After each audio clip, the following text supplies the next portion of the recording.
இந்த 2026ல mass comeback கொடுக்கக்கூடிய ராசிகள் யார் யார்?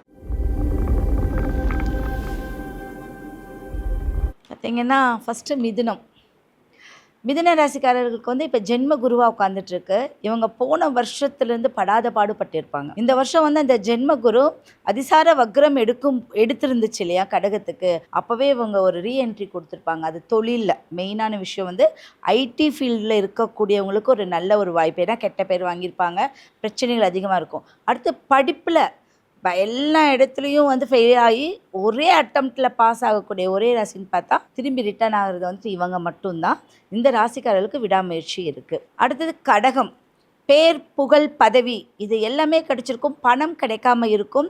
இந்த குருஸ்தானம் இவங்களுக்கு ஒரு நல்ல ஸ்தானத்தை கொடுக்குது. அந்த நல்ல ஸ்தானத்துக்கு ஒரு நல்ல அறிவை கொடுக்கக்கூடிய ஒரு அமைப்பு. அப்போ அப்படின்னா இவங்களுக்கு எல்லாம் கலந்த ஒரு, அவங்களே சொல்லுவாங்க நான் திரும்பி ரீஎன்ட்ரி ஆக போகிறேன், திரும்பி வருவேன் அப்படிங்கக்கூடிய தொழிலில் ஜெயிக்கக்கூடியவங்க இவங்க. வாழ்க்கையில் ஜெயிக்கக்கூடியவங்க, வாழ்க்கையில் பார்த்திங்கன்னா நிறைய விஷயங்கள் கஷ்டப்பட்டு ஜெயிக்கக்கூடியவங்க. துலாம். எப்போவுமே வந்து துலாமுக்கு எங்கே துலாமாக இருந்தாலும் குடும்பஸ்தானம் கொஞ்சம் சரியில்லாமல் தான் இருக்கும். அது வந்து நம்ம கிரகங்கள் ரீதியாக எந்த ரீதியாக பார்த்தாலும் 7ஆம் இடம் என்னைக்கு இருந்தாலும் அந்த இடத்துல வந்து சூரியன் நீசமாகிறாரு. அப்போது கீழே இறங்கி மேல் நோக்கி செல்லக்கூடியவங்க 8ஆம் உயரத்துக்கு, அதில் மீடியா ஸ்தானத்தில் இருக்கிறவங்கலாம் வந்து ரொம்ப அழகாக அவங்களுடைய வாழ்க்கையை சூப்பராக கொண்டு போவாங்க. இவங்களுக்கு ஆன்மீகம் ஜோதிடம் சம்மந்தப்பட்ட விஷயங்கள்லாம் வரும். திடீர் முயற்சி விரைவான முயற்சியாக இவங்க வந்து சூப்பராக வெளி உலகத்துக்கு தன்னை தனித்துவமாக காட்டிக்கொள்ளக்கூடிய திறமையானவர்கள். விருச்சிகம் எப்படின்னா உடம்பால் கஷ்டப்பட்டு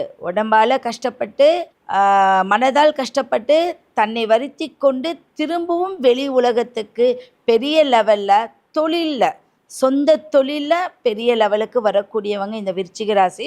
இந்த விருச்சிகத்தில் ஆண் பெண் இருபாலருமே இந்த வருஷம் பார்த்தீங்க அப்படின்னா உங்களுக்கு 8ல் இருந்து அதிர்ஷ்டம் அது இஷ்டப்பட்ட போல் வந்துக்கிட்டே இருக்கும். அதை பயன்படுத்தக்கூடிய ஒரு காலம் இருக்குது.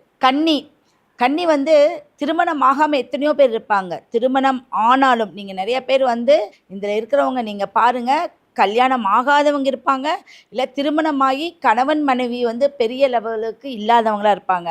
ஆனாலும் சாதிக்க திறமையோட படிப்பில் ரொம்ப கவனம் செலுத்துவாங்க, இல்லை தொழிலில் கவனம் செலுத்தி இந்த வருஷம் நான் எதையாவது சாதிச்சிடும். 50 வயசுக்கு மேலே இருக்கிறவங்க கூட படிப்பில் நான் வெளி உலகத்துக்கு வரேன் பாரு, நான் வந்து டிகிரி பெரிய லெவலில் வரேன் பாரு, பிஹெச்டி முடிக்கிறேன் பாருன்னு சொல்லிட்டு 100% இதுக்குள்ளே வருவீங்க.